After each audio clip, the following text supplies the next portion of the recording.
जय हिंद दोस्तों, क्या हाल चाल। Welcome back to the another video. So basically this is going to be my after school productive study vlog. So basically यहाँ पे मैं आपको अपने बैकलॉग्स दिखा रहा हूँ कि मेरे कितने सारे बैकलॉग्स हैं हिस्ट्री के अंदर, बिकॉज मैं हिस्ट्री की अपनी लाइव क्लास एज सच नहीं ले रहा हूँ और अभी हाफ ईयरली चल रहे थे तो बिल्कुल भी नहीं ले पा रहा था। सो अभी मैंने सोचा स्कूल से आके चलो सबसे पहले हिस्ट्री पढ़ते हैं। अभी मेरे हिस्ट्री में न्यू चैप्टर स्टार्ट हुआ है, वो महात्मा गांधी वाला। एक्चुअली मेरे 2 पार्ट्स तो ख़त्म हो चुके हैं, हम थर्ड पार्ट पे मूव कर गए हैं। बट ऐसा नहीं कि मैं थर्ड पार्ट पे अभी इस चैप्टर पे सीधा पहुंच गया स्कूल के अंदर। मैम ने थर्ड पार्ट में सबसे पहले हमें ये वाला चैप्टर स्टार्ट किया है। अभी बाकी थर्ड पार्ट के सारे चैप्टर्स रहते हैं। तो हाँ, मैम ने आज ये चैप्टर स्टार्ट किया स्कूल में। सो आई थॉट एक बार इसको घर पे आके रिवाइज़ कर लूँ।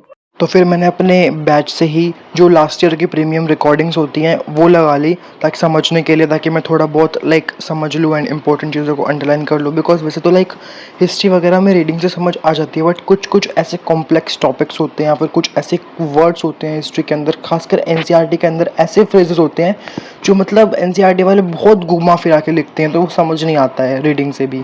तो हाँ, फैक्ट्स वगैरह तो समझ आ जाते हैं, डेट्स वगैरह कि हाँ ये इवेंट इस टाइम पे हुआ था, बट कुछ कुछ ऐसे कॉम्प्लेक्स फ्रेजेस होते हैं, ऐसे लाइंस पैराग्राफ्स होते हैं जो नहीं आते हैं समझ।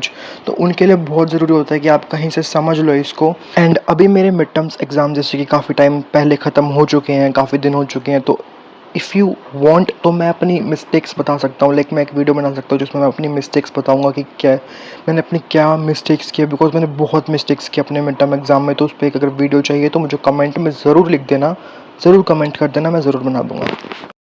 एंड जैसा कि अब बोर्ड एग्ज़ाम बहुत पास आने वाले हैं, तो मैंने ये सोचा है कि मैं अपना नया सिलेबस के साथ साथ पुराना भी थोड़ा रिवाइज़ करता जाऊँगा। फॉर एग्ज़ाम्पल अभी मैंने हाफ ईयरली के अंदर मेरे हर सब्जेक्ट के अंदर जितने भी चैप्टर्स आए थे ना, मोस्टली तो उनमें से मैंने कई चैप्टर्स क्या किए कि मैंने हाफ ईयरली के लिए जस्ट ऐसे जल्दी जल्दी से कवर कर लिए, उसको प्रॉपर्ली नहीं पढ़ा। तो मेरे को उसको बोर्ड्स के लिए, अपना प्री बोर्ड्स के लिए बहुत अच्छे से पढ़ना है।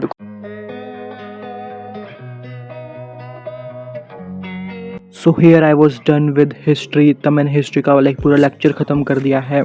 साइड बाय साइड अपनी एनसीईआरटी में भी इंपॉर्टेंट चीज़ों को मार्क कर लिया है, और जो भी नहीं समझ आया था वर्ड्स के मीनिंग वगैरह वो भी लिख लिया है। सो अब मैं बहुत ज़्यादा ऐसे हाईलाइट नहीं करता अपनी बुक में, बिकॉज उससे बहुत बेकार लगती है बुक, फिर बाद में अजीब सा लगता है रंग बिरंगी सी बुक। तो हाँ, इसलिए मैं बहुत मिनिमल रखता हूँ अपनी बुक को, अंडरलाइन करता हूँ, थोड़ा बहुत जो बहुत इंपॉर्टेंट होता है उसको सिर्फ हाईलाइट करता हूँ। दोस्तों, अभी एक अपडेट दे देता हूँ। अभी मेरा हिस्ट्री का सेशन कंप्लीट हो चुका है। Now it's time to do economics. तो इकोनॉमिक्स में मेरे स्कूल में कल नया चैप्टर स्टार्ट हुआ है, बिकॉज बैंकिंग तक हाफ ईयरली में आ गया था। अब नया चैप्टर स्टार्ट हुआ है, उसका next aggregate demand and aggregate supply. तो हाँ, ये नया चैप्टर स्टार्ट हुआ है, तो मेरे को इसको करना है। मैं अपना घर पे भी इसको साइड बाय साइड करूँगा, because if you are my regular viewer तो आपको पता होगा मेरी इकोनॉमिक्स कैसी है। तो दिस टाइम अब हाफ ईयरली के बाद एक नया फ्रेश स्टार्ट करने वाला हूँ मैं, बिकॉज हाफ ईयरली मीन्स आधा सिलेबस खत्म हो चुका है। अब लेफ्ट ओवर जो सिलेबस है मैं उस पर अपनी पूरी कमांड बनाऊंगा कि मेरे साथ के साथ मेरे को करना है, मेरे को बाद के लिए बिल्कुल नहीं छोड़ना है, स्पेशली इकोनॉमिक्स। बिकॉज बाकी सब्जेक्ट मैं फिर भी मैनेज कर लेता हूँ और कई बार काफ़ी अच्छे से भी मैनेज कर लेता हूँ, बट इकोनॉमिक्स में जब मैं बाद के लिए उसको पाइल अप कर देता हूँ तो मैं बिल्कुल भी मैनेज नहीं कर पाता हूँ, and that's my biggest mistake. तो मैं अब इस बार ये मिस्टेक ना करूँ, ये ट्राई करूँगा। तो मैं साइड बाय साइड अपना साथ साथ करूँगा। तो अभी मैं करने वाला हूँ ये chapter aggregate demand aggregate supply. बस कल स्टार्ट हुआ है, तो एक दो टॉपिक है जो स्टार्टिंग के वही मैं पढ़ूंगा, जो स्कूल में कराया उसको खुद से सेल्फ स्टडी करूंगा। एंड द बिगेस्ट प्रॉब्लम जो अभी मेरे साथ आ रही है दैट कि मेरे बैच का मैंने बहुत दिनों से अपनी क्लासेस नहीं लिया due to half yearly exam. तो मैं ऑब्वियसली अपनी एग्जाम की प्रिपरेशन करूँगा। एंड हाँ, बैच के अंदर कुछ अलग ही चैप्टर चल रहे हैं, बिकॉज मेरा बैच स्टार्ट हुआ था 12 अगस्त से। तो बैच का सिलेबस तो थोड़ा अलग चल रहा है, बहुत ही अलग चल रहा है स्कूल से। और भाई एग्जाम वगैरह हाफ ईयरली वगैरह के लिए तो स्कूल के हिसाब से चलना पड़ेगा।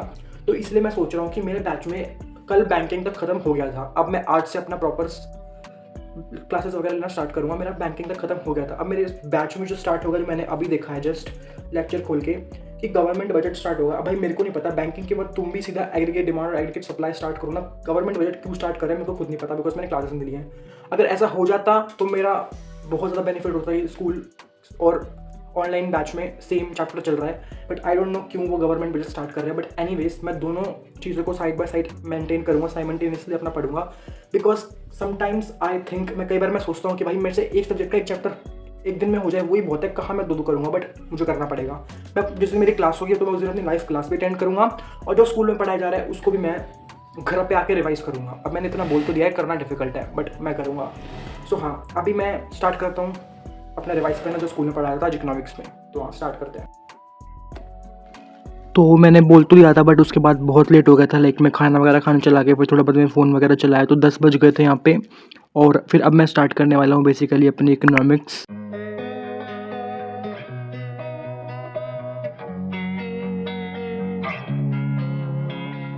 Losing time, I'm fading fast. I just wanna make it last. Try to let go of the past. I close my eyes, embrace the blast. Sleepless nights and headache stack.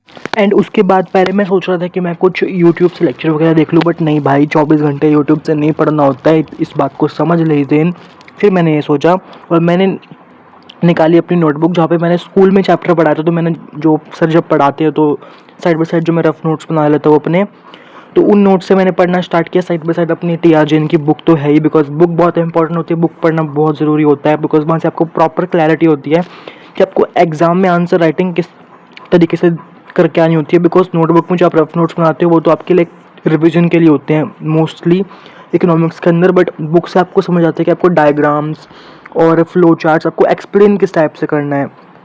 सो हाँ, उसके बाद मैंने अपनी बुक को simultaneously अपने note से पढ़ा। इस चैप्टर में न्यूमेरिकल्स भी हैं, इसीलिए मैंने साइड बाय साइड न्यूमेरिकल्स की प्रैक्टिस करी। वैसे तो पहले मैं न्यूमेरिकल से बहुत ज़्यादा डरता था, बट अब मैं कोशिश कर रहा हूँ, ट्राई कर रहा हूँ कि मैं side by side her chapter के न्यूमेरिकल्स कर लूँ। अब मुझे क्या लगता है, न्यूमेरिकल्स करने में बेसिकली मेरे को अब काफ़ी मज़ा आता है, लाइक काफ़ी अच्छा लगता है। कभी मुझे सब बोरिंग ऐसा कुछ फील होता है तो मैं इकोनॉमिक्स के नेशनल इनकम के न्यूमेरिकल लेके बैठ जाता था। अब ये वाला चैप्टर स्टार्ट हो चुका है तो मैं इसके भी न्यूमेरिकल्स, जब मेरे को टाइम मिलेगा, जब मैं न्यूमेरिकल्स कर लूँगा इसके।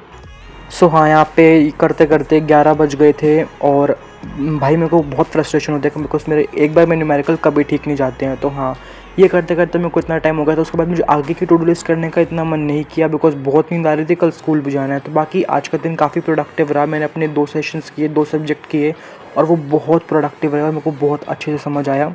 सो हाँ, क्वालिटी इज़ मोर इम्पॉर्टेंट।